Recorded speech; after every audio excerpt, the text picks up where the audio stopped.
बहुत समय पहले की बात है। एक छोटे से गांव में राजू नाम का एक गरीब लड़का रहता था।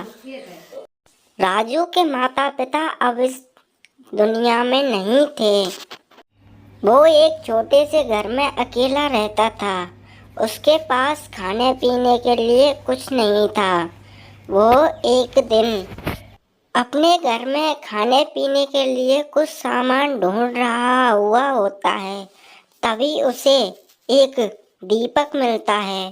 तब वह सोचने लगा कि यह तो वही दीपक है जिसे मेरे पिताजी जलाया करते थे। तब वह उस दीपक को जलाने लगता है। तभी उस दीपक में से आवाज आने लगती है। वो उस आवाज को सुनकर हैरान होने लगता है। तभी वो दीपक बोलता है, अरे बेटा, मैं ये एक जादुई दीपक हूँ। तुम मुझसे जो मांगो मैं तुम्हें लाके दे देता हूँ। बताओ तुम्हें क्या चाहिए। तभी राजू उस दीपक को पास जाकर उसमें बोलता है, मुझे सोने से भरे सिक्कों का एक बहुत बड़ा मटका चाहिए। और देखते ही देखते पूरे घर में सोनों के सिक्कों की बारिश होने लगी। राजू समझ गया था कि ये तो सचमुच में एक जादुई दीपक है।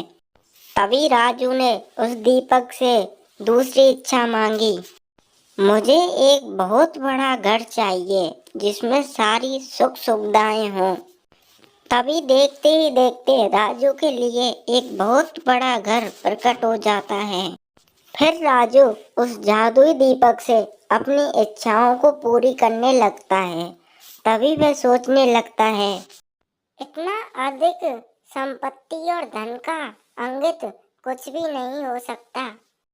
फिर उसने दीपक के पास जाकर दीपक से बोला, अब मुझे अपनी पुरानी जिंदगी वापस चाहिए। तुम भी एक साधारण दीपक हो जाओ।